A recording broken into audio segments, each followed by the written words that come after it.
তুমি যদি তোমার বোনকে বাঁচাতে চাও তাহলে তোমার এই টাকাটা খুবই প্রয়োজন। তুমি কি এখন আমাকে বিয়ে করবে নাকি তোমার বোনকে মৃত্যুর মুখে ঠেলে দিবে? প্লিজ ম্যাডাম, আমাকে আপনি 25 লক্ষ টাকা ধার দেন। আমি আপনার এখানে সারা জীবন গোলামি কাটতে রাজি আছি, কিন্তু আপনার মতো বয়স্ক মহিলাকে বিয়ে করার একদম ইচ্ছা নেই আমার। আপনি যদি বলেন আপনার বাড়িতে সকল কাজ করে দেওয়ার জন্য, তাহলে আমি আপনার বাড়িতে সকল কাজ করে দিব। প্লিজ ম্যাম, আমার বোনকে বাঁচাতে হলে 25 লক্ষ টাকা লাগবে। ডাক্তার বলেছে আগামী 3 দিনের মধ্যে যদি টাকা না দিতে পারি তাহলে আমি আমার বোনকে বাঁচাতে পারবো না। অপারেশন না হলে আমি আমার বোনকে বাঁচাতে পারবো না, ডাক্তার বলে দিয়েছে। এটার জন্যই তো বললাম তুমি আমাকে এখন বিয়ে করো এবং আজকে রাতে আমার সাথে থাকবে। কালকে সকালে তোমাকে আমি 25 লক্ষ টাকা দিয়ে দিব। তবে একটা কথা মনে রাখবে, বিয়ে যেহেতু করবে অন্য মেয়ের দিকে নজর দিতে পারবে না। ম্যাডাম, আপনি বোঝার চেষ্টা করেন, আমার বয়স মাত্র 16 বছর। আমি আপনাকে যদি বিয়ে করি তাহলে সমাজের মানুষ কি বলবে, এমনকি অফিসে যদি সবাই জানতে পারে তখন তারা কি বলবে? প্লিজ ম্যাডাম, আমাকে টাকাটা ধার দেন। তোমাকে যেটা বলেছি সেটা যদি করতে পারো তাহলে করো, আর যদি না করতে পারো তাহলে তোমাকে তো আর জোরাজুরি করে লাভ নেই। শেষবারের মতো বলতেছি, তুমি আজকে রাতে ভেবে নাও। রাতে তো ডিউটি করবে, সারা রাত ভেবে চিনতে সকালে যাওয়ার সময় আমাকে জানিয়ে দিবে। জায়ান চুপ করে রইল। আসলে তার বোনের হাটে একটা ছিদ্র আছে। ওই ছিদ্র অপারেশন করতে হলে 25 লক্ষ টাকার প্রয়োজন। এই টাকার জন্য জায়ান সব কিছু করতে পারে। জায়ান বেশ কিছুক্ষণ চুপচাপ দাঁড়িয়ে থাকার পর জারিফাকে উদ্দেশ্য করে বলতে লাগলো, আচ্ছা ম্যাডাম, আমি আপনাকে আজকেই বিয়ে করব, তবে কালকে সকালে আমাকে 25 লক্ষ টাকা দিয়ে দিতে হবে। ঠিক আছে, চলো তাহলে কাজী অফিসে। আর আজকে রাতে তুমি আমাদের বাড়িতে থাকবে। আপনাদের বাড়িতে যদি থাকি তাহলে আপনার আব্বু আম্মু কি বলবে? তাদেরকে নিয়ে তুমি চিন্তা করতেছো কেন? তোমার একদম চিন্তা করার কোনো প্রয়োজন নেই। চলো এখন কাজী অফিসে। জারিফা জায়ানকে নিয়ে চলে আসলো কাজী অফিসে। জায়ান আর জারিফা বসে আছে চেয়ারে। এমন সময় কাজী সাহেব জারিফাকে উদ্দেশ্য করে বলতে লাগলো, মিস জারিফা, ছেলেটার বয়স তো মাত্র 16 বছর। আপনি ছেলেটাকে বিয়ে করবেন কি করে? 20 বছর প্লাস না হলে তো আমি এই বিয়েটা করিয়ে দিতে পারবো না। জারিফা মুচকি একটা হাসি দিয়ে টেবিলের উপরে 1 লক্ষ টাকা রেখে দিতেই কাজী সাহেব বলতে লাগলো, বিয়ে হয়ে যাবে, চিন্তা করো না। আর তোমার সাক্ষী কোথায়? তোমার সাক্ষীকে ডাক দাও।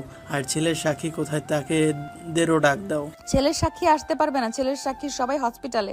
আপনি বিয়ে পড়াতে থাকেন, কিছুক্ষণের মধ্যে আমার আব্বু আম্মু চলে আসবে। কাজী সাহেব সবকিছু লেখা শেষ করতেই কাজের কেবিনের ভেতরে প্রবেশ করলো জারিফার আব্বু আম্মু এবং জারিফার কয়েকজন বান্ধবী। জারিফার সাথে জায়ানকে দেখে জারিফার আব্বু বলতে লাগলো, জারিফা, তুই কি জায়ানকে বিয়ে করতে চাইছিস? ছেলেটা কিন্তু একদম ছোট, মাত্র 15 থেকে 16 বছর বয়স হবে। তুই একবার ভেবে চিনতে এরপরে সামনের দিকে এগিয়ে যা। হ্যাঁ আব্বু, আমি অনেক চিন্তা ভাবনা করে এরপরে সামনের দিকে এগিয়ে যাচ্ছি। জায়ান সত্যি করে বলবে, তুমি এই বিয়েতে রাজি আছো নাকি রাজি নেই? জায়ান চোখ দুইটা বন্ধ করতে তার বোনের ফুটফুটে মুখটা ভেসে উঠল।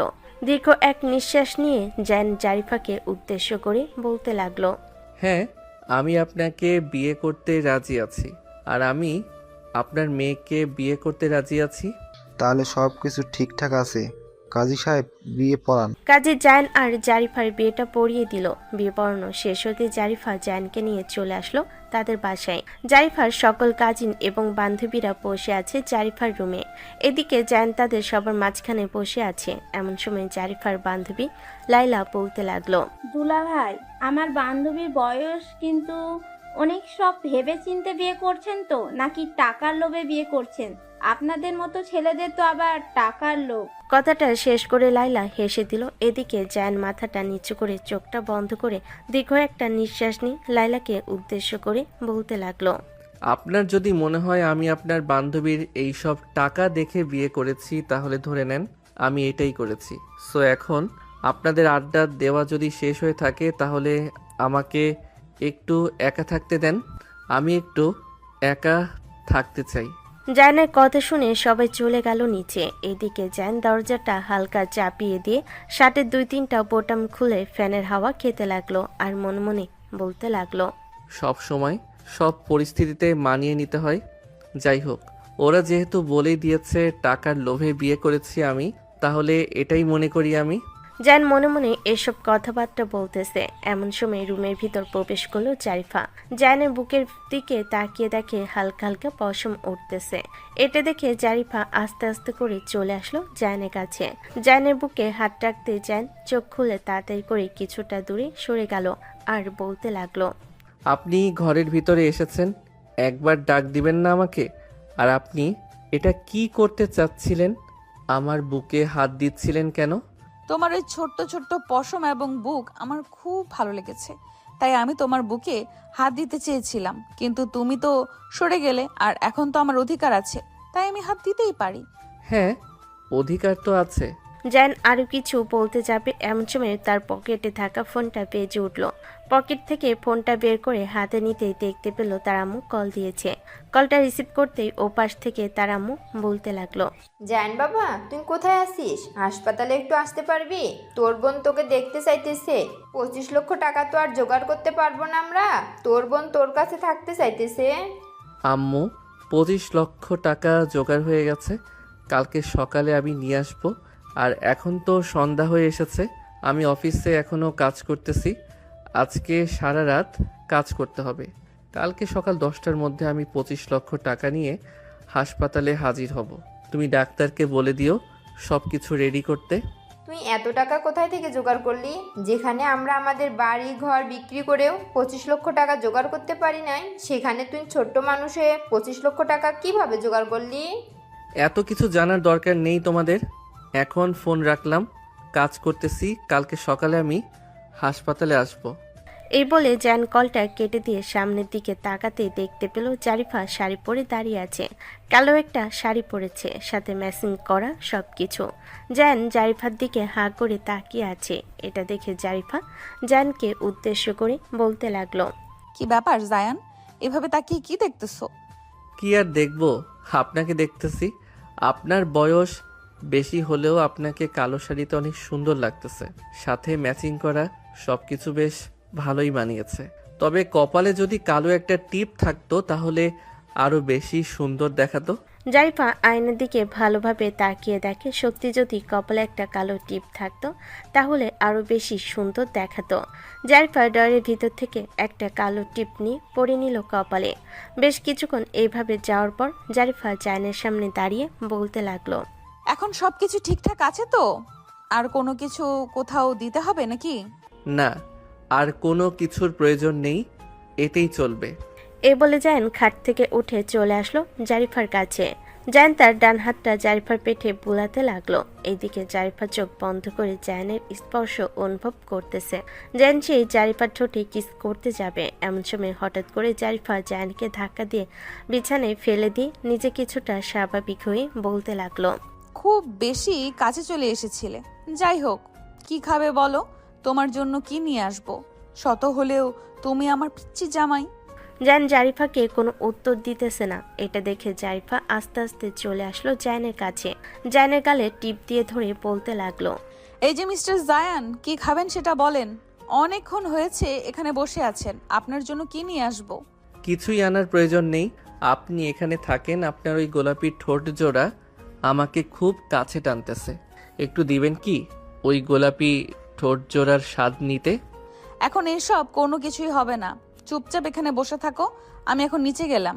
এই বলে জারিফা চলে গেল নিচে। এইদিকে জায়ান বিছানায় শুয়ে আছে। রাতে খাওয়া দাওয়া শেষ করে জায়ান চলে আসলো রুমে, চুপচাপ এক জায়গায় বসে আছে। বেশ কিছুক্ষণ পর জারিফার রুমের ভিতরে এসে দরজাটা লাগিয়ে দিয়ে ডয়ের ভিতর থেকে সাদা একটা নাইট ড্রেস বের করে পরে চলে আসলো জায়ানের কাছে। জায়ানের একপাশে শুয়ে আছে জারিফা। এদিকে জায়ান জারিফার দিকে হাঁ করে তাকিয়ে আছে। জায়ানের এরকম ভাবে তাকিয়ে থাকা দেখে জারিফা বলতে লাগলো, এভাবে তাকিয়ে আছেন কেন? কিছু করতে ইচ্ছে করতেছে নাকি? এইরকম ভাবে যদি কোনো মেয়ে কাছে আসে তাহলে কার কিছু করতে মন চাইবে না বলেন? আমি আপনার ওই ঠোঁটের স্বাদ গ্রহণ করতে চাই, দিবেন কি আপনার ওই ঠোঁটের স্বাদ গ্রহণ করতে? একদম না, আমি যতক্ষণ অনুমতি না দিব ততক্ষণ কিছুই করতে পারবেন। এখন তাড়াতাড়ি ঘুমান, রাত অনেক হয়েছে। জায়ান জারিফার কথা শুনে শুয়ে পড়ল জারিফার পাশে। এইদিকে জারিফা জায়ানের দিকে এক নজরে তাকিয়ে আছে, কিছুই বলতেছে না। এমন সময় জায়ান আবারও উঠে তার শার্ট খুলে এক সাইডে রেখে জারিফার দিকে তাকাতে দেখতে পেল জারিফা তার দিকে তাকিয়ে আছে। এটা দেখে জায়ান বলতে লাগলো, আমাকে একদম স্পর্শ করার চেষ্টা করবেন না। আমাকে যেহেতু স্পর্শ করতে দেন নাই আপনাকে, ঠিক তেমনি আপনিও আমাকে স্পর্শ করতে পারবেন না। অবশ্যই পারবো, যদি তোমার টাকা নেওয়ার দরকার পড়ে তাহলে আমার যা ইচ্ছা মন চায় আমি তাই করতে পারবো তোমার সাথে। সো বি কেয়ারফুল, তাড়াতাড়ি ঘুমাও। জায়ান জারিফার মুখের দিকে তাকিয়ে তার মুখটা কালো করে ফেলল। জারিফা বেশ কিছুটা বুঝতে পারলো জায়ানের মন খারাপ হয়ে গেছে। এটা দেখে জারিফা বলতে লাগলো, মন খারাপ করার দরকার নেই, আমি তো তোমাকে এমনিই বলেছি। এইদিকে আসো, আমি তোমাকে আমার বুকের মাঝে নিয়ে ঘুমাবো। এই বলে জারিফা জায়ানকে তার বুকের মাঝে নিয়ে শুয়ে পড়ল। এদিকে জায়ানের চোখে ঘুম নেই, সে জারিফার শরীরে অন্যরকম ঘ্রাণ নিতেছে, বারবার নিঃশ্বাস নিতেছে আর ঘ্রাণ ছাড়তেছে। হঠাৎ করে জায়ান জারিফাকে শক্ত করে জড়িয়ে ধরতেই জারিফা চমকে উঠল। জায়ানকে ছাড়তে যাবে এমন সময় জায়ান বলতে লাগলো, প্লিজ আমার হাত সরিয়ে দিবেন না। আমি আপনার কাছে অন্যরকম একটা শান্তি খুঁজে পাইতেছি, প্লিজ এমনটা করবেন না। জায়ানের মুখে এমন কথা শুনে জারিফা আর কিছু বলল না। সেও জায়ানকে শক্ত করে জড়িয়ে ধরে ঘুমের দেশে পাড়ি জমালো। রাত প্রায় 2:45। এমন সময় জায়ানের ঘুমটা ভেঙে যেতে দেখতে পেল তার শরীর একটা কাঁপও নেই। এটা দেখে জায়ান তাড়াতাড়ি করে উঠে যেতে যাবে এমন সময় জারিফা বলতে লাগলো, ওঠার প্রয়োজন নেই, তুমি বারবার শুধু এই দিক দিক করছিলে। আমি বুঝতে পারছিলাম তুমি রাতের বেলা হয়তো ছোট পেন পরে অভ্যস্ত, তাই আমি তোমার প্যান্ট খুলে ফেলেছি। তার মানে আপনি আমার সব কিছু দেখে ফেলেছেন, এটা কিন্তু একদম ঠিক করলেন না। এখন যদি আমি আপনার সব কিছু দেখতে চাই তখন আপনি কি বাধা দিবেন নাকি? অবশ্যই বাধা দিব, আমি তো আর ইচ্ছে করে দেখতে চাই নাই। তুমি আমাকে বিরক্ত করছিলে, তাই তো আমি এরকম করতে হয়েছে। আপনি আমার সব কিছু দেখে ফেলেছেন, এখন আমিও আপনার সব কিছু দেখব। নিজের ইচ্ছায় সব কিছু করবেন নাকি আমাকে কিছু করতে হবে? পিচ্চি, একদম চুপ। যেইভাবে শুয়েছিলে ওইভাবেই শুয়ে থাকো। যদি বেশি এইদিক ওইদিক করো তাহলে কিন্তু খুব খারাপ হবে। কি খারাপ হবে শুনি? এটা বলে জায়ান জারিফার ঠোঁটের সাথে তার ঠোঁট একত্রিত করে ফেল। প্রায় 5 মিনিট এইভাবে থাকার পর ছেড়ে দিয়ে বলতে লাগলো, ইস, আগে যদি জানতাম এত মিষ্টি, তাহলে তো আরো আগে এই রকম করতাম। জারিফা আবার কিছু বলতে যাবে এমন সময় জায়ান জারিফার ঠোঁট জোড়া আবার কামড়ে ধরে চুষতে লাগলো। বেশ কিছুক্ষণ এইভাবে যাওয়ার পর জায়ান আর নিজেকে কন্ট্রোল করতে না পেরে জারিফার গলায় ঘাড়ে চুমু দিতে লাগলো। জারিফা একদম বাধা দিতেছে না, জারিফার খুব ভালো লাগতেছে। বেশ কিছুক্ষণ এইভাবে যাওয়ার পর জায়ান যে জারিফার সাথে যেই কিছু করতে যাবে তখনই জারিফা বলে উঠল, জায়ান, এটা এখন করা একদমই ঠিক হবে না, কারণ তুমি এখন আমার থেকে অনেক ছোট। তুমি আগে বড় হও, 20 বছর প্লাস হোক, তারপর না হয় করলে। কিন্তু আমার তো এখনই লাগবে। আমার এখন অনেক ইচ্ছা করতেছে, নিজেকে আর কন্ট্রোল করতে পারতেছি না। না পারলেও পারতে হবে। এখন যাও, ফ্রেশ হয়ে আসো, অনেক কিছু করে ফেলেছো। জান জারিফার কথা মতো চলে আসলো ওয়াশরুমে। জারিফার সাথে আর কিছুই করলো না। ফ্রেশ হয়ে রুমে এসে দেখে জারিফা আগের মতো শুয়ে আছে, চোখ বন্ধ করে। এটা দেখে জায়ান বলতে লাগলো, কি ব্যাপার, এইভাবে শুয়ে আছেন কেন? আমার কেমন যেন অন্যরকম কেমন লাগতেছে, মনে হইতেছে তোমাকে খুব কাছে পাইতে। ও আচ্ছা, আপনি তো আমাকে সরিয়ে দিয়েছেন। সরিয়ে না দিলে তো এতক্ষণ খুব কাছে পাইতেন। যাই হোক, ফ্রেশ হয়ে আসেন, ভালো লাগবে। জারিফা চলে গেল ওয়াশরুমে। ঝর্ণাটা ছেড়ে দিয়ে চুপচাপ দাঁড়িয়ে রইল। প্রায় 15 মিনিট শাওয়ার নেওয়ার পর ড্রেস চেঞ্জ করে চলে আসলো বাইরে। ঘড়ির দিকে তাকাতে দেখতে পেল 5:45। সকাল হয়ে গেছে, ভোরের আলো দেখা যাচ্ছে। জারিফা জায়ানকে উদ্দেশ্য করে বলতে লাগলো, জায়ান, তুমি তো কিছুক্ষণ পর চলে যাবে, আমি তো অফিসের কাজে আবার ব্যস্ত হয়ে পড়বো। তুমি কি কয়েকদিনের ছুটি নিবে নাকি অফিসে এসে কাজ করবে? আমি শিওর দিয়ে বলতে পারতেছি না। যদি ডাক্তার বলে ছুটি নেওয়ার জন্য তাহলে ছুটি নিতে হবে। আগে হাসপাতালে যাই, এরপরে বোঝা যাবে ডাক্তার কি বলে। আর আপনাকে অনেক ধন্যবাদ 25 লক্ষ টাকা দেওয়ার জন্য। খুব শীঘ্রই আপনার টাকা পরিশোধ করে দিব, আস্তে আস্তে কাজ করে। টাকা পরিশোধ করার দরকার নেই, এই টাকা আমার ইনকামের টাকা। এই টাকার উপরে তোমার হক আছে। যদি আরো টাকা পয়সার প্রয়োজন হয় তাহলে আমাকে বলবে, আমি তোমাকে আরো টাকা দিব। আর টাকার প্রয়োজন নেই, যতটুকু দিয়েছেন ততটুকুতেই হয়ে যাবে। জায়ান জারিফার সাথে এসব কথাবার্তা বলতেছে। এদিকে জারিফা বারবার জায়ানের ঠোঁটের দিকে তাকাচ্ছে। জারিফাকে কেমন যেন জায়ানের ঠোঁট জোরে টানতেছে। কথা বলতে বলতে কখন যে জারিফা চলে আসলো জায়ানের কাছে বুঝতে পারলো না। হঠাৎ করে জারিফা জায়ানের ঠোঁট জোড়া কামড়ে ধরলো। এটা দেখে জায়ান শুধু রেসপন্স করতেছে। বেশ কিছুক্ষণ এইভাবে যাওয়ার পর হঠাৎ করে জারিফা জায়ানকে ধাক্কা মেরে সরিয়ে দিয়ে চলে আসলো আয়নার কাছে। জায়ানকে উদ্দেশ্য করে জারিফা বলতে লাগলো, Zayan, I am really sorry.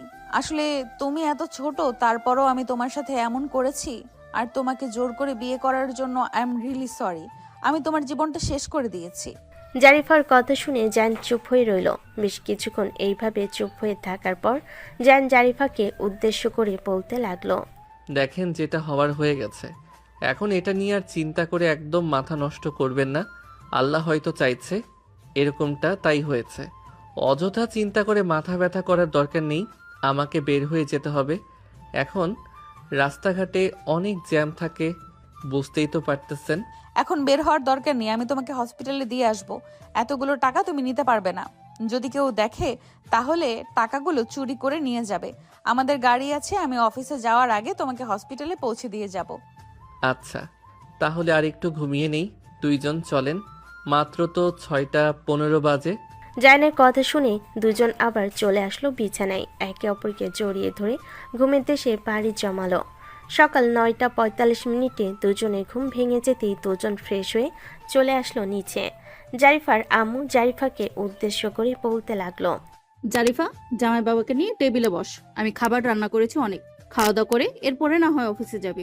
আর আজকে অফিসে না গেলেও চলবে। তোর আব্বুকে না হয় অফিসে পাঠিয়ে দেই। তোর যেতে হবে না আজকে। তুই জামাই বাবাকে সময় দে।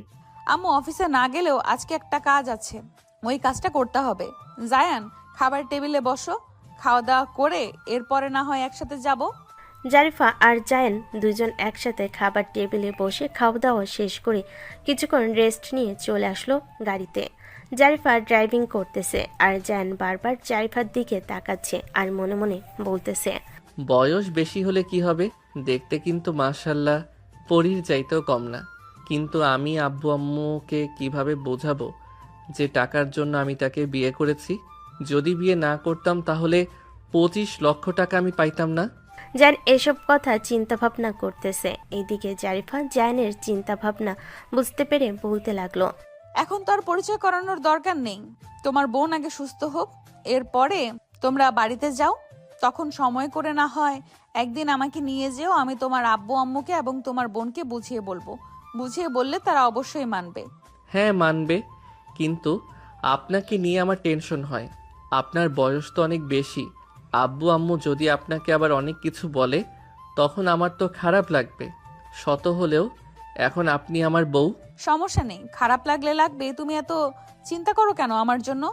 হসপিটালের সামনে চলে এসেছি, নামো। জায়ান গাড়ি থেকে নেমে সামনের দিকে 2 পা এগিয়ে যেতে যাবে, এমন সময় পিছন ঘুরে জারিফাকে উদ্দেশ্য করে বলতে লাগলো, দেখা করে যান একবার আমার ছোট বোনটার সাথে। জায়ানের চোখের দিকে তাকিয়ে জারিফা আর মানা করতে পারলো না। গাড়িটা একটা সাইডে পার্কিং করে চলে আসলো উপরে। একটা কেবিনের ভিতর এসে দেখে দুজন বয়স্ক লোক বসে আছে চেয়ারে, আর বেডের উপরে শুয়ে আছে ফারিয়া। ফারিয়া তার ভাইয়াকে দেখে আস্তে আস্তে উঠে বসলো আর বলতে লাগলো, ভাইয়া, তুমি জানো না, তোমাকে না দেখলে আমার একদম ভালো লাগে না। তুমি কালকে রাতের বেলা আসো নাই কেন? তোমাকে না বললাম, যাই হয়ে যাক না কেন প্রত্যেক দিন রাতের বেলা আমার সাথে এসে দেখা করবে। কালকে সারা রাত কাজ করেছি তো, তাই আর কি আসতে পারি নাই। আম্মু আব্বু, এই নাও 25 লক্ষ টাকা। যত টাকা জমা দেওয়ার দরকার জমা দিয়ে আসো, আর বাকি টাকাগুলো তোমাদের কাছে রেখে দাও, প্রয়োজনে খরচ করবে। আচ্ছা, তুই তোর বোনের সাথে কথা বল, আমি আর তোর আব্বু মিলে টাকাটা জমা দিয়ে আসতেছি। এ বলে জায়ানের আব্বু আম্মু চলে গেল নিচে। এদিকে ফারিয়া হঠাৎ তার ভাইয়ের সাথে অপরিচিত মেয়েকে দেখে বলতে লাগলো, ভাইয়া, উনি কে? ওনাকে তো চিনলাম না। এটা হচ্ছে আমার অফিসের বস। তুই অসুস্থ বলে তোকে দেখতে এসেছে। ম্যাডাম, এটাই হচ্ছে আমার ছোট বোন। ফারি, একদম চিন্তা করো না, তুমি খুব তাড়াতাড়ি সুস্থ হয়ে যাবে। আমি ডাক্তারের সাথে কথা বলে যাচ্ছি আর বলতেছি যে তোমার অপারেশনটা খুব তাড়াতাড়ি করে ফেলার জন্য, যাতে আর তোমার কোনো সমস্যা না থাকে, তাড়াতাড়ি যাতে সুস্থ হয়ে যাও। আচ্ছা, আমার জন্য দোয়া করবেন। অবশ্যই দোয়া করব। জায়ান, তুমি তোমার বোনটার সাথে কথা বলো, আমি নিচে ডাক্তারের সাথে কথা বলে এরপরে উপরে আসতেছি। আচ্ছা যান তাহলে।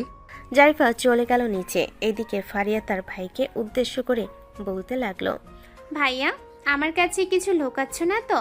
সত্যি করে বলো তো, ওই মেয়েটাকে, ওই মেয়েটা তোমার অফিসের বস নাকি অন্য কিছু? আমি সত্যি করে বলতেছি, ওই মেয়েটা আমার অফিসের বস। সে যদি আমার বস না হতো তাহলে এখানে আমি কিভাবে নিয়ে আসতাম? আচ্ছা যাই হোক, তুমি খুব সাবধানে কাজ করবে, আর সারা রাত কাজ করেছো। এখন বাড়িতে গিয়ে বিশ্রাম করো। আমার জন্য চিন্তা করো না, তুমি তো টাকা নিয়ে এসেছো। আমি খুব তাড়াতাড়ি সুস্থ হয়ে যাব। আমার জন্য দোয়া করো। তোর জন্য তো সবসময় দোয়া করি আল্লাহর কাছে যাতে তোকে সুস্থ রাখে। আমি তো সবসময় এই দোয়া করি। জায়ান তার বোনের সাথে এসব কথাবার্তা বলতেছে। বেশ কিছুক্ষণ এইসব কথাবার্তা বলা শেষ করে বসে আছে। এমন সময় কেবিনের ভিতর প্রবেশ করলো জারিফা। জায়ানকে উদ্দেশ্য করে বলতে লাগলো, জায়ান, আমি ডাক্তারের সাথে কথা বলে এসেছি, আর আজকে রাতেই অপারেশন শুরু করে দিবে। তুমি এখন বাসায় যাও, গিয়ে ঘুমাও। সারা রাত তো কাজ করেছো। হ্যাঁ যাচ্ছি, আপনাকে খুব ধন্যবাদ ডাক্তারদের সাথে কথা বলে এত তাড়াতাড়ি অপারেশনটা শুরু করে দেওয়ার জন্য। আব্বু আম্মু, আমি এখন বাসায় চলে গেলাম, তোমরা এখানেই থেকো। রাতের বেলা আমি আবার আসব, এসে দেখা করে যাব। আচ্ছা বাসায় যা, তাহলে চাবি কোথায় রাখা আছে এটা তো তুমি ভালো করেই জানিস। হ্যাঁ জানি, থাকো তাহলে তোমরা। এই বলে জায়ান ওইখান থেকে চলে আসলো নিচে। দুজনে গাড়িতে উঠে চলে আসলো অফিসে। জায়ান তার কেবিনে বসে কাজ করতেছে। এমন সময় ম্যানেজার এসে বলতে লাগলো, জায়ান, আমি এসব কি শুনতেছি? তুমি নাকি ম্যাডামকে বিয়ে করেছো? এই কথাটা কি একদম সত্যি নাকি মিথ্যা? একদম সত্যি। আপনি জানলেন কোথায় থেকে? কে বলেছে আপনাকে? শুনেছি একজনের কাছ থেকে। যাই হোক, অবশেষে ম্যাডাম তোমার মতো একটা 16 বছরের ছেলেকে বিয়ে করলো। তুমি কিভাবে এটা করতে পারলে বলো তো আমাকে? ম্যাডামের বয়স তো তোমার চাইতেও আরো বেশি, প্রায় 9 বছরের মতো পার্থক্য। হ্যাঁ, তাতে কি হয়েছে? বয়সে বড় মেয়েকে বিয়ে করা যায় না নাকি? এটা কি কোথাও লেখা আছে যে নিজের বয়সের চাইতে বড় মেয়েকে বিয়ে করা যাবে না? আমি সেটা বলতেছি না, তুমি হুট করে রেগে যাচ্ছ কেন? আমি বলতে চাইতেছি যে ম্যাডামের বয়স তো বেশি আর তোমার বয়স তো কম। ম্যাডাম তো তার সমবয়সী কাউকে বিয়ে করতে পারতো, কিন্তু তোমাকে বিয়ে করলো কেন? এটাই তো বুঝতে পারলাম না। এটা আমাকে জিজ্ঞেস না করে আপনি ম্যাডামকে গিয়ে জিজ্ঞেস করেন, তাহলে উত্তরটা খুব ভালোভাবে পেয়ে যাবেন ম্যাডাম কেন আমাকে বিয়ে করেছে। জায়ানের এরকম কথা শুনে ম্যানেজার আর কিছু বলল না। এদিকে জারিফা কিছুক্ষণ কাজ করে চলে আসলো জায়ানের কাছে। জায়ানকে উদ্দেশ্য করে বলতে লাগলো, জায়ান, তোমার কি কাজ শেষ হয়েছে নাকি আরো কাজ আছে? ম্যাডাম, আমার আরও কাজ রয়েছে, আরও আধা ঘন্টা সময় লাগবে কাজগুলো শেষ করতে। কিছু বলবেন নাকি? কাজ শেষ হলে তুমি একটু আমার কেবিনে আসো তো, তোমার সাথে একটু জরুরি কথা আছে। আচ্ছা ম্যাডাম, আপনি যান, আমি কাজ শেষ করে আসতেছি। জারিফা চলে গেল। এদিকে জায়ান তার কাজগুলো কমপ্লিট করা শেষ করে ওইখান থেকে চলে আসলো জারিফার কাছে। জারিফাকে উদ্দেশ্য করে বলতে লাগলো, কি ব্যাপার, হঠাৎ ডেকেছেন কেন? কিছু বলবেন নাকি? হ্যাঁ, আমার একটু আদর লাগবে, এখানে কিছুক্ষণ আদর করে চলে যাও। যার মুচকি একটা হাসি দিয়ে ওইখান থেকে চলে আসলো জারিফার কাছে। জারিফাকে উদ্দেশ্য করে বলতে লাগলো, রাতের বেলা কি আজকেও আপনাদের বাসায় থাকতে হবে নাকি? আজকে তো তোমার বোনের অপারেশন, আজকে তোমার আর বাসায় থাকতে হবে না। চিন্তা ভাবনা করতেছি যে আমিও আজকে তোমার সাথে হসপিটালে থাকবো। আপনি যদি হাসপাতালে আমার সাথে থাকেন তাহলে আমি আমার আব্বু আম্মুকে কি পরিচয় দিব আপনার, আর কি বা বলবো? আমিও এটাই চিন্তা ভাবনা করতেছি, আমি যদি আজকে তোমাদের ওইখানে যাই আর তোমার সাথে সারা রাত বসে সময় কাটিয়ে দেই, তাহলে তো তোমার আব্বু আম্মু অবশ্যই তোমাকে জিজ্ঞেস করবে আমি অফিসের বস হয়ে সারা রাত কেন তোমার সাথে কাটিয়ে দিয়েছি ওইখানে বসে। আমিও এটাই চিন্তা ভাবনা করতেছি, আপনি যদি ওখানে গিয়ে বসে থাকেন তাহলে তো অবশ্যই আমার সমস্যা হবে। আপনার থাকতে হবে না, ফোন তো আছে, যদি ঘুমে না ধরে তাহলে মেসেজ করেন, আমি না হয় রিপ্লাই দিব। এই বলে জায়ান জারিফার ঠোঁটের সাথে ঠোঁট লাগিয়ে চুমা দিতে লাগলো। বেশ কিছুক্ষণ এইভাবে যাওয়ার পর হঠাৎ করে কেবিনের ভিতরে ম্যানেজার প্রবেশ করতে দুজন দুজনকে ছেড়ে দিয়ে দাঁড়িয়ে পড়ল। ম্যানেজারকে দেখে জারিফা বলতে লাগলো, ম্যানেজার সাহেব, কারো কেবিনে প্রবেশ করতে হলে অনুমতি নিয়ে প্রবেশ করতে হয়, এটা আপনি জানেন না নাকি? Madam, I am really sorry. আসলে আমি বুঝতে পারি নাই যে আপনারা দুইজন কেবিনের ভিতরে আছেন। এখন আমি গেলাম। জায়ান কাজ শেষ হলে আমাকে না হয় ডাক দিবেন, এরপরে না হয় আমি আসবো। চলে যেহেতু এসেছেন ভেতরে আসেন।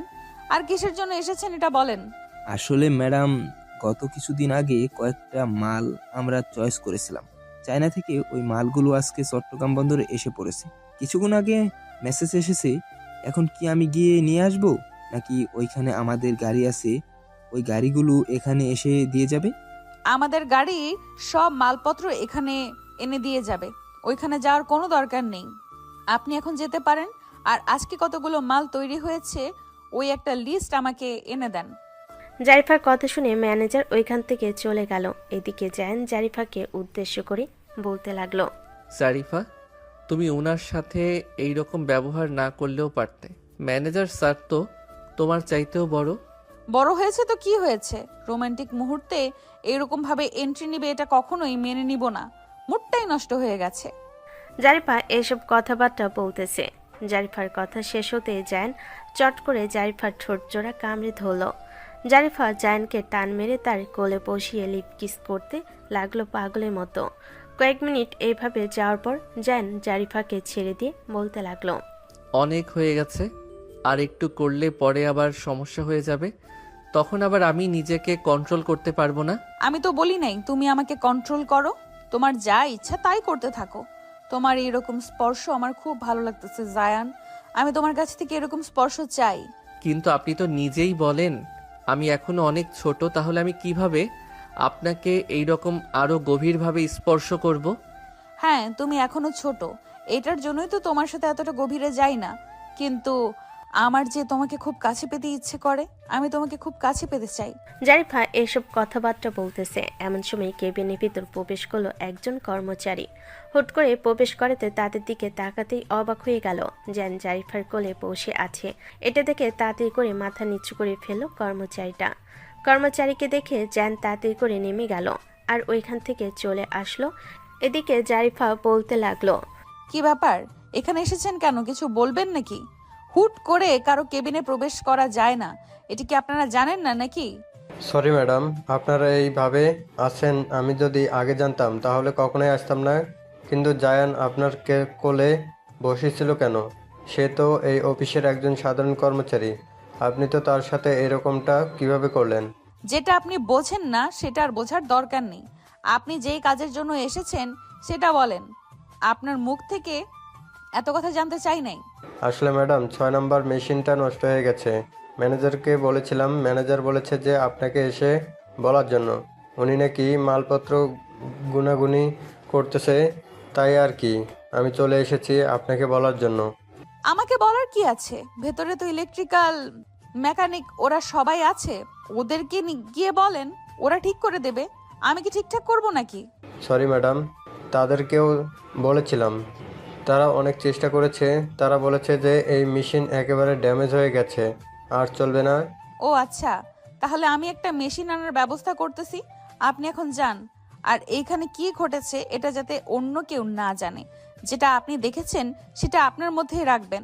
আর যদি আমি শুনতে পারি এই অফিসের অন্য কেউ জেনেছে, তাহলে আপনাকে চাকরি থেকে বরখাস্ত করে দেব। কর্মচারী আর কিছু না বলে মাথা নিচু করে ওইখান থেকে চলে আসলো। ম্যানেজার কর্মচারীকে দেখে বলতে লাগলো, কি হয়েছে ম্যাডামের? রুম থেকে দেখলাম মাথা নিচু করে বের হয়েছেন। মেশিন তো নষ্ট হয়ে গেছে। ম্যাডাম কি বলেছে কিছু ব্যবস্থা করবে নাকি? ম্যাডাম বলেছে যে আর একটা মেশিন আনার ব্যবস্থা করবে আজকে, তাই আমি চলে এসেছি। ও আচ্ছা, তাহলে তো ভালোই হবে, নতুন মেশিন পাবেন। এখন তাহলে আপনি বাসায় চলে যান। যখন মেশিন আসবে তখন আপনাকে ফোন দিয়ে বলবো আসার জন্য। কর্মচারী চলে গেল বাসায়। এইদিকে জ্যান চুপচাপ বসে আছে। বেশ কিছুক্ষণ বসে থাকার পর ওইখান থেকে উঠে যেই চলে আসতে যাবে এমন সময় পিছন থেকে ম্যানেজার বলতে লাগলো, জায়ান, তোমার নামে যা জেনেছি এটা কি একদম সত্যি, নাকি তুমি ম্যাডামকে সত্যি বিয়ে করেছো, নাকি এসব মিথ্যা কথা? এই সব কিছুই সত্য। আমি ম্যাডামকে বিয়ে করেছি, কিন্তু আপনাদের এত জ্বলতেছে কেন? আপনারা কেন বারবার জিজ্ঞাসা করতেছেন? জিজ্ঞেস তো করবো অবশ্যই। তুমি হুট করে ম্যাডামকে বিয়ে করে ফেললে আর বিয়েটা হয়ে যাবে, এটা কিভাবে সম্ভব? ম্যাডামের আব্বু আম্মু জানে নাকি যে তোমরা বিয়ে করেছো? ম্যানেজার কথা শেষ হতে পিছন থেকে জারিফা বলতে লাগলো, স্বয়ং আমার আব্বু আম্মু আমাদের বিয়ে দিয়েছে, এমনকি আমরা আমাদের বাসায় রাতে থেকেছি। আর কিছু জানতে চাচ্ছেন নাকি? পিছন থেকে জারিফার কণ্ঠ শুনে ম্যানেজার কিছুটা ভয় পেয়ে ওইখান থেকে চলে গেল। আসলে কয়েকদিন ধরে জারিফার ব্যবহারটা খুবই খারাপ যাচ্ছে। এইদিকে জারিফা জায়ানকে উদ্দেশ্য করে বলতে লাগলো, জায়ান চলো, তোমাকে নিয়ে একটা জায়গায় ঘুরতে যাব। এমনিতেই তোমার মন মানসিকতা ভালো নেই তোমার বোনের জন্য, চলো ঘুরোঘুরি করি, তাহলে তোমার মন ভালো লাগবে।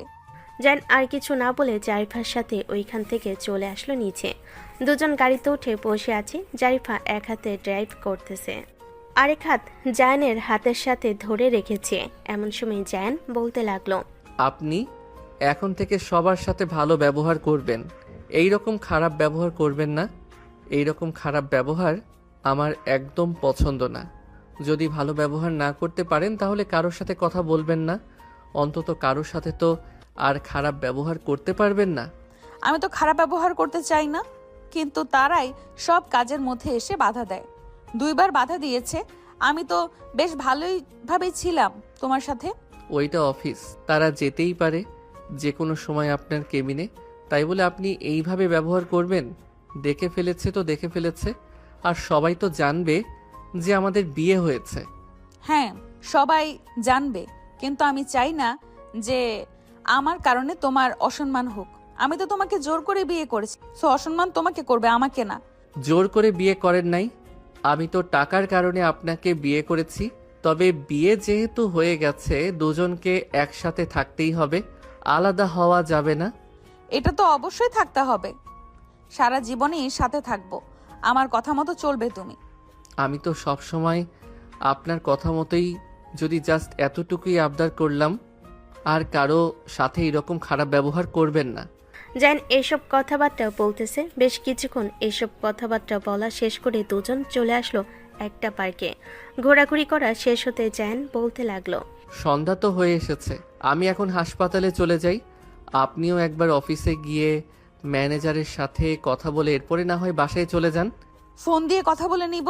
এখন তোমাকে হসপিটালে পৌঁছে দিয়ে ওইখান দিয়ে আমি বাসায় চলে যাব। তবে তোমার বোনকে একবার দেখে যাব। এই বলে জারিফা গাড়িটা ঘুরিয়ে হাসপাতালের দিকে রওনা দিল।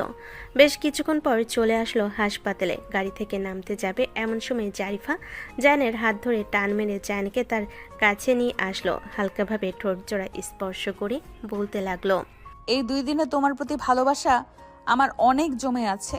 আমি তোমাকে ছাড়া এক মুহূর্ত থাকতেই পারছি না। আমাকে কখনো ছেড়ে দিও না জায়ান। যদি আমাকে ছেড়ে দাও তাহলে আমি মরেই যাব। বিয়ে করেছি কি ছেড়ে দেওয়ার জন্য নাকি? কখনো ছেড়ে দিব না, এটা একদম নিশ্চিন্তে থাকতে পারেন। তবে মাঝে মধ্যে আমার যা ইচ্ছা তাই করতে মন চাইবে, আপনি কিন্তু বাধা দিতে পারবেন না। আগে বড় হও, এরপরে যা ইচ্ছা তাই করবে, তখন আর তোমাকে বাধা দিব না। এখন চলো যাওয়া যাক। এই বলে দুজন চলে আসলো হাসপাতালের ভিতরে। কেবিনের ভিতরে প্রবেশ করে বসে আছে দুজন। জারিফা আরিফার সাথে বেশ কিছুক্ষণ কথা বলে জায়ানের কাছ থেকে বিদায় নিয়ে চলে গেল বাসায়। রাত প্রায় 11টা। ডাক্তার অপারেশন থিয়েটারে ফারিয়ার অপারেশন করেছে। অন্যদিকে জারিফা জায়ানের মেসেজের মাধ্যমে কথা বলতেছে। বেশ কিছুক্ষণ কথা বলা শেষ করে জারিফা ঘুমেতে এসে বাড়ি জমালো। অন্যদিকে জায়ানের আম্মু জায়ানকে উদ্দেশ্য করে বলতে লাগলো, জায়ান, সত্যি করে বলতো, ওই মেয়েটাকে? সকালবেলা ও তোর সাথে এসেছে, আবার এখনো এসেছে, ফারিয়ার সাথে কথা বলে এরপরে চলে গেছে। ওনার ব্যাপারে না হয় তোমাকে সবকিছু পরে খুলে বলবো, এখন কিছুই বলতে পারবো না। আচ্ছা, তোর যখন সময় হবে তখন তুই না হয় সব কিছু খুলে বলিস, কিন্তু আমার কেমন যেন সন্দেহ হচ্ছে। যদি এটা সত্যি হয় তাহলে কিন্তু। হ্যাঁ আম্মু, তুমি যেটা সন্দেহ করতেছো এটাই। আসলে আমি যদি তাকে বিয়ে না করতাম তাহলে 25 লক্ষ টাকা কখনোই পাইতাম না। আমি 25 লক্ষ টাকার জন্য বিয়ে করেছি, কিন্তু উনি খুবই ভালো, আমার অফিসের বস। টাকার জন্য তুই তোর জীবনটা নষ্ট করে ফেলেছিস, এটা একদম ঠিক করিস নাই জায়ান। আমার জীবন নষ্ট হয় নাই, আর ওনার বয়স তেমন বেশি না, মাত্র 25 বছর। এটা তেমন বড় কিছু না। ওনাকে নিয়ে তোমাদের কোনো চিন্তা করতে হবে না, ওনার ব্যাপার আমি দেখে নিব। কয়েকটা দিন ওনার সাথে থাকলেই বুঝতে পারবে উনি কেমন। আচ্ছা, বিয়ে যেহেতু করে ফেলেছিস তাহলে কয়েকদিন পর একেবারেই না হয় বাড়িতে তুলিস। এখন তো বুঝতেই পারছিস পরিস্থিতি কেমন, আর ওনার কাছ থেকে টাকা নিয়েছিস, এই টাকা তো ফেরত দিতে হবে। উনি বলে দিয়েছে এই টাকা ফেরত দিতে হবে না, তারপরেও আমি যতটুকু টাকা ইনকাম করি ওইখান থেকে অল্প অল্প কিছু করে রেখে একসময় তার 25 লক্ষ টাকা পূর্ণ করে দিব। হ্যাঁ, এটাই করতে হবে, কারণ তোর আব্বুও তো এখন অসুস্থ হয়ে গেছে। না হলে তো দুজনে ইনকাম করে টাকাটা পরিশোধ করে দিতে পারতি। আর তুই বিয়ে না করে টাকাটা যদি ধার নিতি তাহলে তো হয়তো উনি টাকাটা দিত। আম্মু, আমি অনেকবার বলেছিলাম আমাকে টাকাটা ধার দেওয়ার জন্য, কিন্তু উনি টাকাটা ধার দিবে না বলে দিয়েছে। তাই আর আমি উপায় না পেয়ে উনাকে বিয়ে করতে রাজি হয়ে গেছি। তবে আম্মু, উনি যেমন আছে আমার কাছে একদম পারফেক্ট মনে হয়েছে। শুধু বয়সটা বেশি বলে তোমরা অন্যরকম মনে করতেছো। একবার ভালোভাবে তার দিকে তাকিয়ে দেখো, দেখবে যে 17-18 বছরের মেয়ের মতো লাগবে তাকে।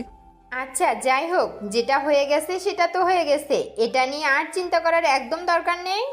জায়ানের আম্মু এইসব কথাবার্তা বলতেছে। বেশ কিছুক্ষণ পর ডাক্তার অপারেশন থিয়েটারের ভিতর থেকে বের হতেই জায়ান ডাক্তারকে উদ্দেশ্য করে বলতে লাগলো, ডাক্তার, আমার বোনের অবস্থা এখন কেমন?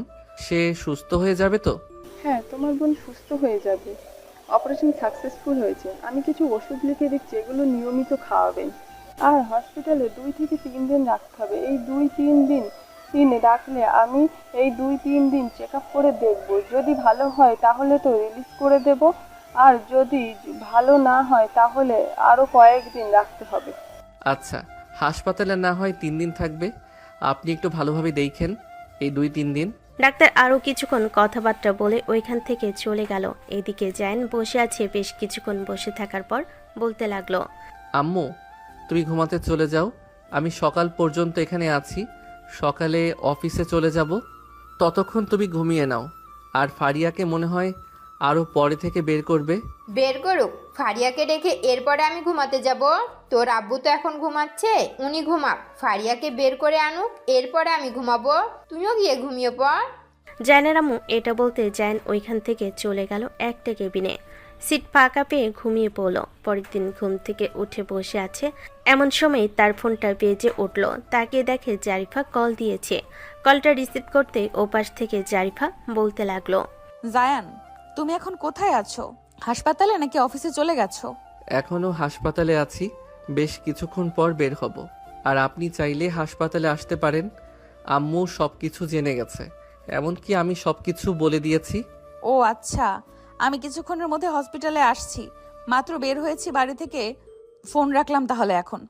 জারিফা কলটা কেটে দিল। এদিকে জায়ান তার বোনের পাশে বসে আছে। এমন সময় জারিফা জায়ানকে উদ্দেশ্য করে বলতে লাগলো, ভাইয়া, গতকালকে যে তোমার বস এসেছিল উনি কি আজকে আসে নাই নাকি?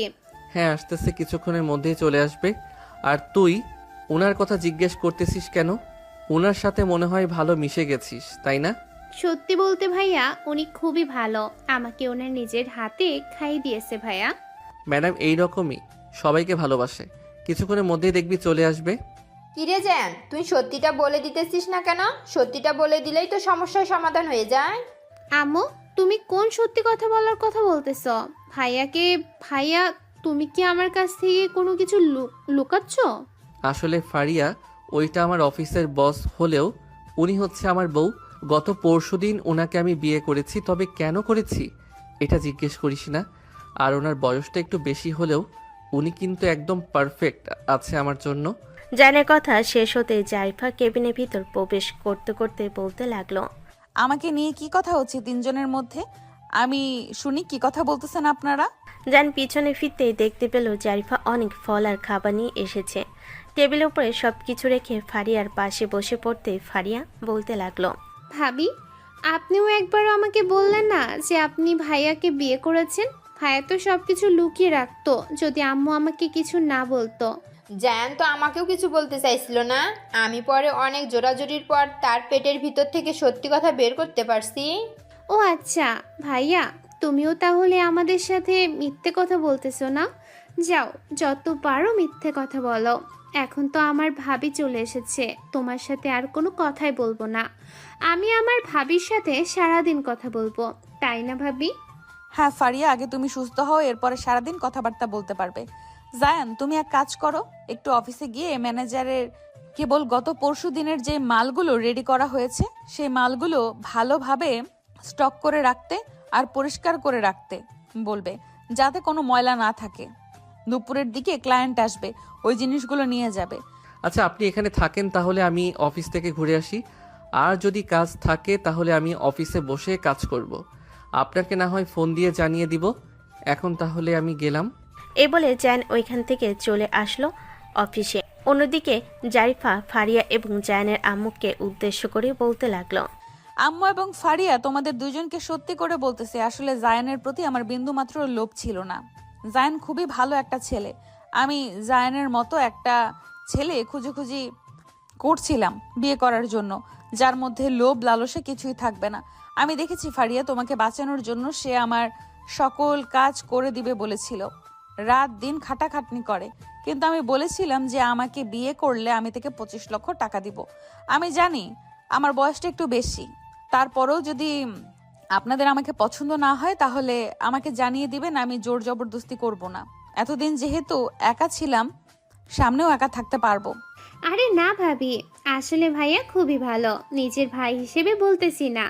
আমি দেখেছি পরিবারের জন্য অনেক কিছুই করেছে, কিন্তু ভাইয়াকে আমরা কখনো কোনো কিছু দিতে পারি নাই। আপনি ভাইয়ের সাথে অনেকটা মাস থাকেন, আপনি ভাইয়াকে বেশ ভালোভাবে বুঝে যাবেন। ভাইয়া যদি খারাপ হয় তাহলে আমাকে জানাবেন, আমি ভাইয়াকে শিক্ষা দিব। আমি তোমার ভাইয়ার সাথে এতদিন দেখেছি, আমি তোমার ভাইয়ার স্বভাব চরিত্র বেশ ভালো করেই জানি। যাই হোক, তোমরা আমাকে মেনে নিয়েছো তো? আম্মু আমাকে মেনে নিয়েছেন? মানবো না কেন? ছেলের বউ যেমনই হোক মানতে তো অবশ্যই হবে। তোমাকে আমি অবশ্যই মেনে নিয়েছি। তবে তুমি তো আমাদের পরিস্থিতি দেখতেই পাচ্ছ। আসলে আমরা আমাদের বাড়ি ঘর সব কিছু বিক্রি করে দিয়েছিলাম ফারিয়ার জন্য। এখন আমাদের পরিস্থিতি খুবই খারাপ। যতদিন জায়ান নিজের একটা ঘর তৈরি করতে না পারতেছে ততদিন তোমাকে আমরা আমাদের বাড়িতে তুলতে পারতেছি না। তোমার খুব কষ্ট হবে। আমরা হয়তো ভাড়া বাড়িতে চলে যাব। আমার কষ্ট হবে না, আপনি একদম চিন্তা করবেন না। আপনারা যেখানে থাকবেন আমিও আপনাদের সাথেই থাকবো, অন্য কোথাও যাব না। জায়ান যদি আমাকে মাটিতেও রাখে তাহলে আমি মাটিতেই থাকতে পারবো। আমার কোনো আফসোস নেই, তারপরেও বলতে পারবো যে আমি আমার স্বামীর ঘরে আছি। জারিফা এইসব কথাবার্তা বলতেছে, এমন সময় হঠাৎ করে জারিফার ফোনটা বেজে উঠল। ব্যাগ থেকে ফোনটা বের করে দেখে জায়ান কল দিয়েছে। কলটা রিসিভ করতে ওপাশ থেকে জায়ান বলতে লাগলো, ম্যাডাম, গাড়ি এসে বসে আছে। আপনি যদি আসতেন তাহলে খুবই ভালো হতো। মাল স্টকে অনেক আছে, কতগুলো মাল দিতে হবে এটা তো আর ম্যানেজার জানে না। আচ্ছা, তুমি একটু তাদেরকে বলো কেবিনে গিয়ে বসার জন্য, আমি কিছুক্ষণের মধ্যে আসতেছি। আচ্ছা আসেন তাহলে, আমি তাদেরকে বলতেছি। জারিফা কলটা কেটে দিয়ে তাদের কাছ থেকে বিদায় নিয়ে চলে আসলো অফিসে। অফিসের কাজ শেষ করে বসে আছে, এমন সময় ম্যানেজার আসলো আর বলতে লাগলো, madam, Almas group of company থেকে ফোন দিয়েছিল, ওনাদের মাল কতটুকু হয়েছে জিজ্ঞেস করতেছে। আমি ওনাদেরকে বলে দিয়েছি যে প্রায় কমপ্লিট হয়ে গেছে, ওনারা কালকে মালগুলো নিতে চাইতেছে। আচ্ছা, আপনি বলে দেন যে কালকের মালগুলো নিয়ে যাওয়ার জন্য। ঠিক আছে ম্যাডাম। আর জায়ান, তোমার কেবিনে কিছু কাজ রেখে এসেছি, ওই কাগজগুলো শেষ করে ফেলো গিয়ে, ঠিক আছে? ঠিক আছে স্যার, যাইতেছি। ম্যাডাম যাই তাহলে এখন আমি। এ বলে জায়ান ওইখান থেকে চলে আসলো তার কেবিনে। বসে বসে কাজগুলো কমপ্লিট করে ফেলো সন্ধ্যার আগে। সব কাজ কমপ্লিট করে ফেলার পর জায়ান চলে আসলো আর জারিফার কেবিনে এসে দেখে জারিফা ফোনে যেন কার সাথে কথা বলতেছে। জায়ানকে দেখে কলটা কেটে দিয়ে বলতে লাগলো, কাজ শেষ হয়েছে নাকি? হ্যাঁ, আমার কাজ কমপ্লিট, এখন চাইলে বাড়িতে যেতে পারবো। ম্যানেজার স্যারকে বলে এসেছি যে সব কাজ কমপ্লিট করে ফেলেছি। ও আচ্ছা, তাহলে এখন চলো, তোমাকে নিয়ে কিছুক্ষণ ঘুরোঘুরি করে পরে হসপিটালের দিকে যাব। আর তোমরা তো এখন বাড়িতেই থাকবে, বাড়িও খোঁজাখুঁজি করতে হবে। হ্যাঁ, এটা তো করতে হবে, কিন্তু এখন তো মাস মাত্র অর্ধেক, এখন থেকেই তো বাড়ি খোঁজাখুঁজি করতে হবে। চলেন, আজকে না হয় বাড়ি খোঁজাখুঁজি করি, কালকে না হয় ঘোরাঘুরি করব। আচ্ছা চলো, আজকে তাহলে খোঁজাখুঁজি করে আসি।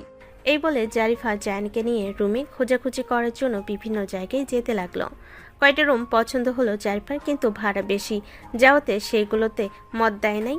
জারিফা জায়ানকে উদ্দেশ্য করে বলতে লাগলো, জায়ান, রুমটা পছন্দ হয়েছে, কিন্তু ভাড়াটা তো বেশি চাচ্ছে, কি করবে এখন?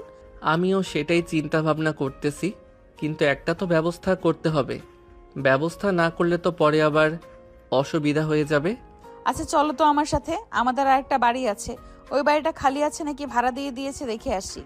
এই বলে দুজন চলে আসলো ওই বাড়িতে। এসে দেখে বাড়ি ভাড়া দিয়ে দিয়েছে। এটা দেখে জারিফা বলতে লাগলো, এটাও তো ভাড়া দিয়ে দিয়েছে। আচ্ছা, আমি যদি তোমাকে কিছু টাকা দেই বাড়ি বানানোর জন্য, তাহলে কি তুমি টাকা নিবে? এমনিতেই আপনি অনেক টাকা দিয়ে ফেলেছেন, আমি আর চাই না আপনার কাছ থেকে টাকা নিতে। আমার যতটুকু সামর্থ্য আছে আমি ততটুকু দিয়ে রুম ভাড়া রেখে এরপরে থাকব। পরবর্তীতে যদি কোনো কিছু করতে পারি তাহলে না হয় কিছু করব। জায়ান এসব কথাবার্তা বলতেছে। বেশ কিছুক্ষণ দুজন ঘোরাঘুরি করে ওইখান থেকে চলে আসলো হাসপাতালে।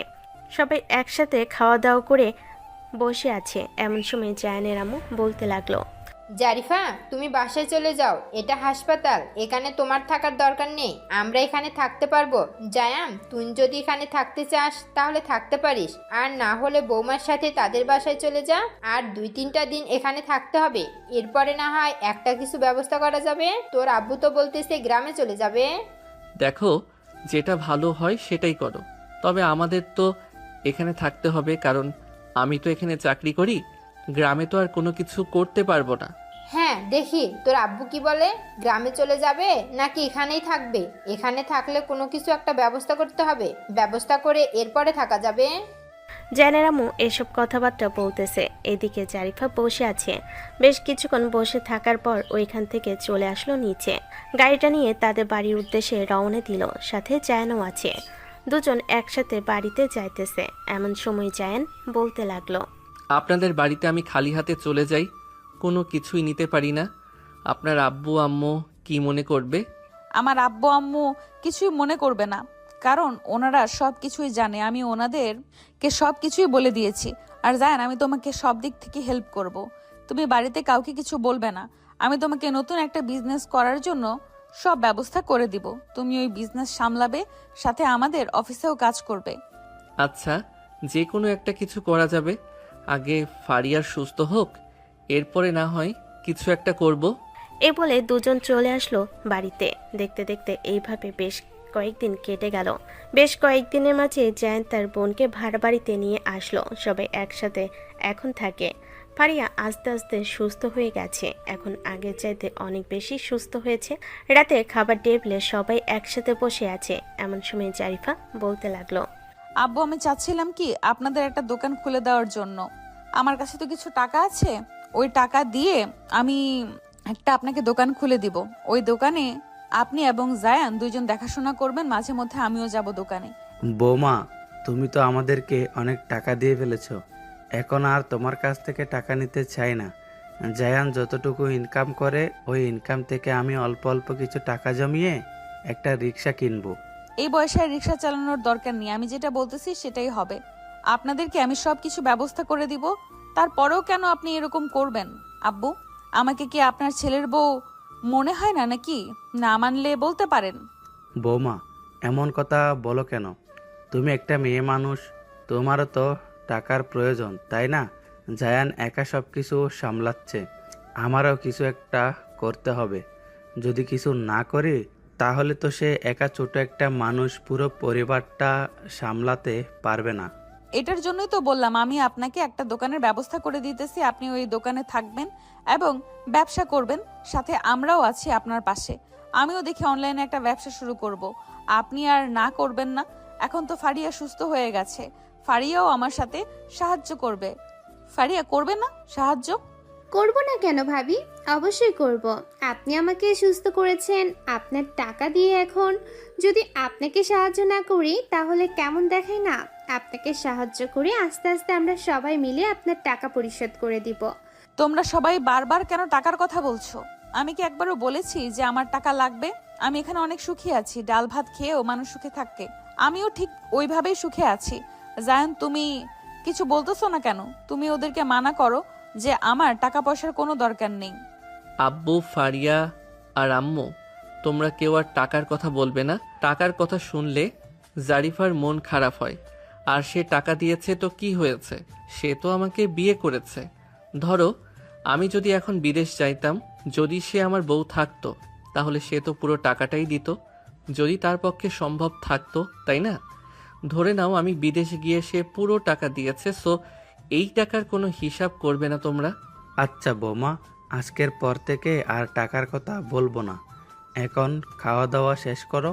সবাই একসাথে খাওয়া দাওয়া শেষ করে কিছুক্ষণ টিভি দেখে চলে আসলো রুমে। জায়ান আর জারিফা বিছানায় শুয়ে আছে। এমন সময় জারিফা জায়ানকে উদ্দেশ্য করে বলতে লাগলো, জায়েন, এই দেখো, আমি এই জিনিসগুলো চায়না থেকে নিয়ে এসে এরপরে বাংলাদেশে বিক্রি করতে চাই।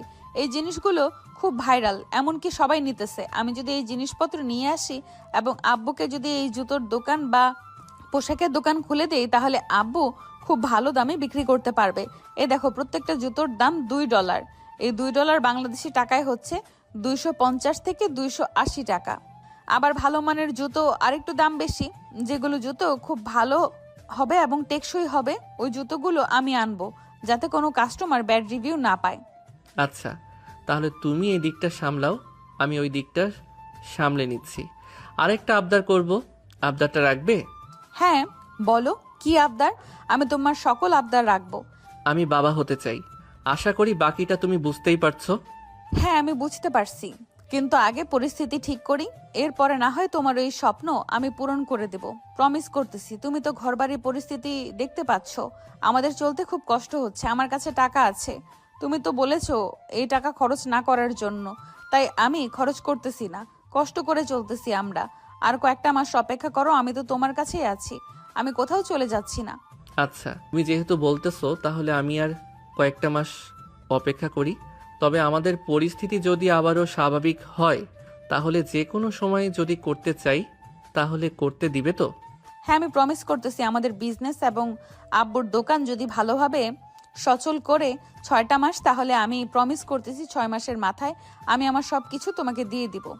এখন জড়িয়ে ধরে ঘুমাও, আমার খুব ঘুম পাচ্ছে, সারাদিন অনেক কাজ করেছি। জারিফা জায়ানকে বুকের মাঝে নিয়ে ঘুমিয়ে এসে বাড়ি জমালো। পরের দিন ঘুম থেকে উঠে জায়ান ফ্রেশ হয়ে খাওয়া দাওয়া করে চলে আসলো অফিসে। অন্যদিকে জারিফা চায়নার কয়েকজন বিজনেসম্যানদের সাথে কথাবার্তা বলে সকল মাল অর্ডার দিয়ে দিল। জারিফার কাছে যেই টাকা ছিল প্রায় 15 লক্ষ টাকার মাল অর্ডার দিয়ে দিল। 10 থেকে 12 দিনের মধ্যে পৌঁছে যাবে চট্টগ্রামে। ওইখান থেকে পরে মাল ডেলিভারি করা হবে। দেখতে দেখতে এইভাবে কেটে গেল 15টি দিন। আজকে সকল মাল জায়ানদের বাড়িতে এসে পৌঁছে দিয়ে গেছে।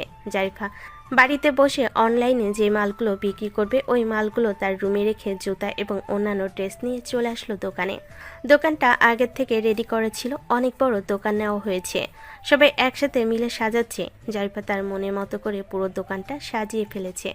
রাতে সবাই একসাথে খাবার টেবিলে বসে আছে। এমন সময় জায়ানের আব্বু বলতে লাগলো, জারিফা, মালপত্র তো নিয়ে আসা হয়েছে, দোকানও সাজানো হয়ে গেছে। এখন প্রত্যেকটা ড্রেস আর প্রত্যেকটা জুতা কত টাকা করে বিক্রি করলে আমাদের লাভ হবে? আব্বু, খাওয়া দাওয়া শেষ করেন, আমি আপনাকে দেখেছি কোন জুতাগুলো কত টাকা করে বিক্রি করলে আমাদের লাভ হবে, এবং অন্যান্য ড্রেসও কত টাকা করে বিক্রি করলে আমাদের অর্থ লাভ হবে বেশি। সবাই একসাথে খাওয়া দাওয়া করে বসে আছে। এদিকে জারিফা সবগুলো হিসাব করতেছে।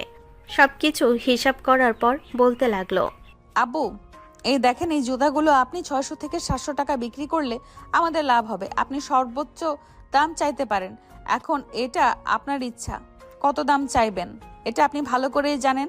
আমি 600 থেকে 700 টাকা বলে দিয়েছি, এর কমে বিক্রি করেন না, এর কমে বিক্রি করলে আমাদের লস হবে। আচ্ছা জারিফা মা, তুমি চিন্তা করো না, আমি যথাযথ চেষ্টা করব 6 থেকে 700 টাকা করে বিক্রি করার জন্য। এর নিচে বিক্রি করব না। আমি প্রত্যেকটা জুতা হাত দিয়ে স্পর্শ করে দেখিয়ে খুব ভালো করে জুতাগুলো আশা করি সবাই এই দাম দিয়েই নিবে। জারিফা সবাইকে সবকিছু বুঝিয়ে দিয়ে জায়ানকে নিয়ে চলে আসলো রুমে। জারিফা তার ড্রেসগুলো বের করতে লাগলো। প্রত্যেকটা ড্রেসের খুব ভালো করে ছবি তুলতে লাগলো। কয়েকদিন আগে একটা পেজ খুলে রেখেছে, ওই পেজে ছবিগুলো আপলোড করতে লাগলো এবং কয়েকটা গ্রুপে শেয়ার করে দিল। শেয়ার করা শেষ হতেই পরের দিন সকালে জারিফা ঘুম থেকে উঠে দেখে অনেকগুলো মেসেজ এসেছে। মেসেজগুলোর একটা একটা করে রিপ্লাই দিতে লাগলো। সকাল 7টা পর্যন্ত মেসেজগুলো রিপ্লাই দিয়ে বসে রইল কাস্টমারদের অর্ডারের অপেক্ষায়। বেশ কিছুক্ষণ পর দুজন মেয়ে তাদের জন্য ড্রেস অর্ডার করলো 2টা। খুব সুন্দরভাবে প্যাকেটিং করে দিয়ে দিল। আস্তে আস্তে এইভাবে তাদের দিনকাল যেতে লাগলো। রাতে খাবার টেবিলে সবাই একসাথে বসে আছে। এমন সময় জারিফা তার শ্বশুর আব্বুকে উদ্দেশ্য করে বলতে লাগলো, আব্বু, ওই দিকের কি খবর? সবকিছু ঠিকঠাক আছে তো? যেইভাবে বলেছিলাম সেইভাবে বিক্রি করতে পারতেছেন তো? হ্যাঁ, সেভাবে বিক্রি করতে পারতেছি। তবে আরেকটা ঘটনা ঘটেছে, আমি 800 করে বলাতে সবাই 800 করে নিচ্ছে। জুতাগুলো ভালো হওয়ার কারণে সবাই নিতেছে। তাহলে তো বেশ ভালোই হয়েছে। 800 থেকে 700 600 এরকম দাম পেলে আমাদের খুব ভালো হবে। ফারিয়া, তোমারও এখন একটা কাজ করতে হবে। আস্তে আস্তে আমার পেজের রেসপন্স বাড়াতে আজকে প্রায় 10 জনকে ডেলিভারি দিয়েছি। কালকে ডেলিভারি ম্যান দিয়ে আসবে। তাদের রিভিউ পেলে পরে পেজে এই রিভিউগুলো পোস্ট করে দিব। আশা করি আস্তে আস্তে আমাদের বিজনেসটাও দাঁড়িয়ে যাবে। হ্যাঁ ভাবি, আমি আপনাকে সাহায্য করতে একদম প্রস্তুত আছি। ফারিয়া এসব কথাবার্তা বলতেছে। বেশ কিছুক্ষণ এসব কথাবার্তা বলা শেষ করে বসে আছে সবার সাথে। আরও কিছুক্ষণ গল্প করে চলে আসলো রুমে। বিছানায় শুয়ে আছে। এদিকে জায়ান চোখ দুইটা বন্ধ করে জারিফার পাশে ঘুমিয়ে আছে। এমন সময় জারিফা জায়ানকে তার বুকের সাথে আগলে নিয়ে বলতে লাগলো, এই যে মহারাজ, ঘুমিয়ে গেছেন নাকি? অনেক কাজ করেছেন এই কয়েকদিন, 2-3 দিন রেস্ট করেন। এইভাবে কাজ করলে হবে নাকি? জায়ান জারিফার দিকে মুখ ঘুরিয়ে বলতে লাগলো, রেস্ট তো অবশ্যই করব, আর কয়েকটা দিন পর রেস্ট করব। অফিসে আরও কিছু কাজ বাকি আছে, ওই কাজগুলো শেষ করতে হবে। নতুন নতুন মালের অর্ডার আসতেছে তো, তাই আর কি অফিসে চাপ আছে। আমি তো তোমাকে বলি নাই এত কাজ করার জন্য। তুমি শুধু দেখাশোনা করবে, বাকি সবকিছু কর্মীরা করবে। আপনাকে বিয়ে করেছি বলে কি ওই অফিসের বস হয়ে যেতে হবে আমার? আমি কর্মচারী ছিলাম, আমি কর্মচারী থাকব। আগে যেই রকমভাবে কাজ করতাম সেই রকমভাবে এখনও কাজ করব। জায়ান জারিফার বুকে মুখ গুজে কথাগুলো বলতে লাগলো। জারিফার শরীর থেকে অন্যরকম একটা ঘ্রাণ আসে। ওই ঘ্রাণটা জায়ান মন ভরে উপভোগ করে। দেখতে দেখতে এভাবে কেটে গেল 3টি মাস। এই 3 মাসের মধ্যে তাদের বিজনেস খুব ভালো চলেছে, অনেক টাকা লাভ হয়েছে। জারিফা চায়না থেকে আরও মাল অর্ডার দিয়ে দিল। আস্তে আস্তে মালগুলো আসতে লাগলো এবং বিক্রি হতে লাগলো। এইদিকে জায়ান এখন অফিসে কাজ করার পাশাপাশি দোকানও মাঝে মাঝে গিয়ে বসে। রাতে জায়ান বসে আছে। এমন সময় জায়ানের আম্মু বলতে লাগলো, জায়ান, তুই এক কাজ কর, অফিসের কাজ ছেড়ে দে। এখন তো তোর আব্বুর দোকানে প্রায় সময় ভিড় লেগে থাকে। তুই তোর আব্বুর সাথে সময় দে। আশা করি বিজনেসটা খুবই ভালো হবে। এই সব কিছুই হয়েছে জারিফার কারণে। জারিফা আমাদের এই সংসারে এসে আমাদের পুরো ভাগ্যটাই পরিবর্তন করে দিয়েছে। আমি দোয়া করি তোদের জীবনটা যাতে সুখে শান্তিতে কাটে। আম্মু, আমি এই সংসারে আসার পর আপনারা সবাই পরিশ্রম করেছেন, আমাকে সাহায্য করেছেন, আমার পাশে থেকে আমাকে সাপোর্ট করেছেন। এটার জন্য আমরা সবাই এত দূর আসতে পেরেছি। না হলে কখনোই এত দূর আসতে পারতাম না। বিশেষ করে জায়ান, এত ছোট্ট একটা ছেলে। আমি ভেবেছিলাম তাকে বিয়ে করে তার জীবনটা নষ্ট করে দিয়েছি, কিন্তু জায়ানকে বিয়ে করে মনে হচ্ছে আমি আমার জীবনে সবচেয়ে আনন্দ পেয়েছি। এবং জায়ান আমাকে যতটুকু সুখ দেয়, ওই সুখ আমি কখনোই ভুলবো না। বৌমা, তুমি আমার ছেলেটাকে দেখে রাখো। তোমার উপরে সবকিছুর দায়ভার দিয়ে গেলাম। পরিবারটা শক্ত করে ধরে রাখো তুমি। হ্যাঁ আম্মু, অবশ্যই ধরে রাখবো। আপনি কোনো চিন্তা করবেন না। জায়ান, কাল থেকে তোমার অফিসে যেতে হবে না। এখন থেকে আমাদেরকে সময় দিবে, আমাদের বিজনেসের কাজে সময় দিবে। ওই দিকটা আব্বু বুঝে নিবে। আচ্ছা, যেহেতু বলতেছো এখানে সময় দেওয়ার জন্য, আমি এখানে সময় দিব। চলো এখন রুমে যাওয়া যাক। এই বলে দুজন চলে আসলো রুমে। দুজন পাশাপাশি শুয়ে আছে। জায়ান জারিফাকে জড়িয়ে ধরে আছে। এমন সময় জায়ান বলতে লাগলো, আপনি আমাকে একটা প্রমিস করেছিলেন, ওই প্রমিসটা আশা করি আপনার মনে আছে। আমাকে কি অনুমতি দিবেন না? এখন তো সব কিছুই হয়েছে, শুধু বাড়িটা হয় নাই, ওইটাও আস্তে আস্তে হয়ে যাবে। হ্যাঁ, অনুমতি দিব, তবে আজকে না, কালকে। আমারও একটু নিজেকে তৈরি করতে হবে। কালকে রাত শুধু তোমার জন্য হবে। ঠিক আছে, কালকে না হয় বেবি আনার মিশনে নেমে পড়বো। হ্যাঁ, এখন ঘুমাও তাহলে। এই বলে জারিফা জায়ানকে নিয়ে ঘুমিয়ে এসে পাড়ি জমালো। পরের দিন সকালে জায়ান ঘুম থেকে উঠে ফ্রেশ হয়ে খাওয়া দাওয়া করে তার আব্বুর সাথে চলে আসলো দোকানে। সকাল থেকে দুপুর বেশ ভালোই কাস্টমার এসেছে। জায়ান তার আব্বুকে উদ্দেশ্য করে বলতে লাগলো, আব্বু, তুমি বাড়িতে যাও, গিয়ে খাওয়া দাওয়া করে কিছুক্ষণ রেস্ট নিয়ে এরপরে আসো। তুমি আসলে এরপরে আমি না হয় যাব। ঠিক আছে, গেলাম তাহলে আমি। এখন তুই ভালোভাবে থাকিস। এই বলে জায়ানের আব্বু চলে আসলো বাড়িতে।